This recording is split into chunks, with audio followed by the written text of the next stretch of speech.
There's a character anime keeps building with little subtlety. A priest, kind, usually, genuinely good at the job when it counts, yet almost never without a cup in his hand. Run it as a punchline long enough, and it stops reading like one. Japanese monks were not supposed to drink. Abstaining from intoxicants is one of the 5 precepts. In the monastic code, it sits in the middle tier, an offense you confess to another monk and move past, which gives the impression the rule was written expecting to be broken. Japan took that further. The monks gave the habit a name of its own. Hannya-tō, wisdom water, borrowed from the Sanskrit term for wisdom itself. It sits in Japanese dictionaries today, listed as priest jargon for sake. The rule never changed. They just took the thing it forbade and named it after scripture. Frieren Beyond Journey's End builds this character twice, hammering home its importance.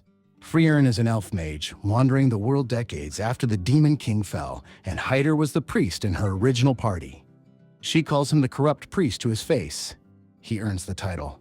His introduction is announcing that he wants a job that will let him drink.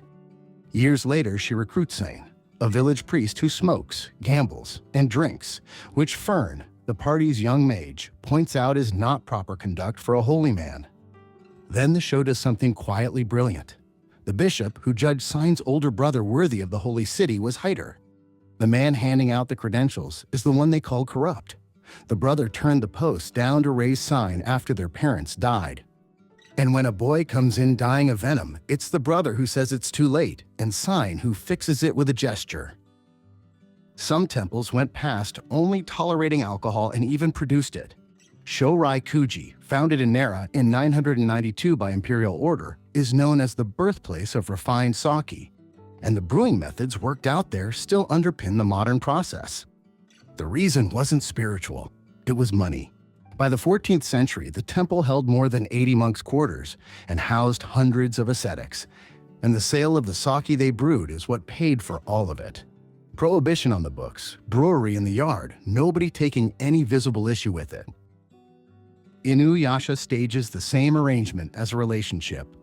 Miroku is a wandering monk who travels with the main group, carrying a cursed void in his right hand. The man who raised him is Mushin, an old temple priest.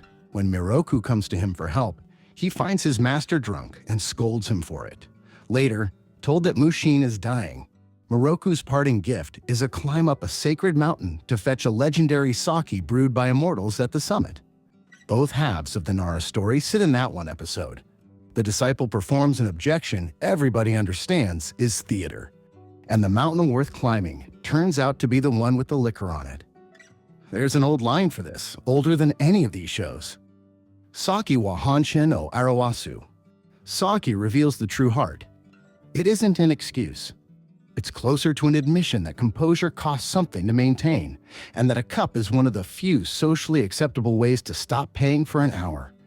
Read it straight, and it says something harder. Sobriety isn't the honest condition. Sobriety is the shift you're working. Vinland Saga makes the case with no Buddhist anywhere in the cast. It's a historical series set among 11th century Vikings.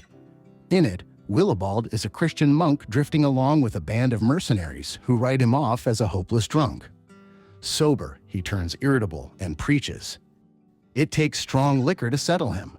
What surfaces then is the most serious thinking in his arc, an argument to Prince Canute that the devotion the prince has been calling love looks a great deal more like favoritism, and that conversation changes how the prince sees the entire war. The sermon is the performance. The bottle is where the thinking happens.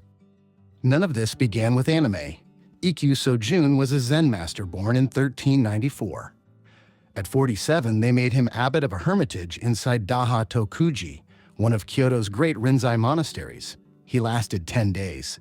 Then he nailed a poem to the wall and walked out. If you come looking for me, it said, try the fish market, the tavern, or the brothel. His argument was that those places held more of the truth than the temple did. 6 centuries before any of these shows existed, the archetype was a real person. He wasn't the joke of his generation. He was its sharpest critic.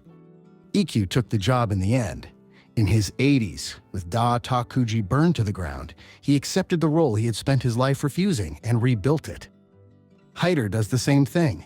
When he takes in an orphaned girl and raises her himself, he gives up alcohol entirely, and only then does the world begin calling him a great priest. The habit was never the flaw. Setting it down was the sacrifice. Both men put the robe back on at the end, for somebody else. Frieren pours the drink over his grave anyway. Friday, a different kind of waiting. Not for permission to be honest, but for permission to be as capable as you already are, on a clock somebody else set a very long time ago.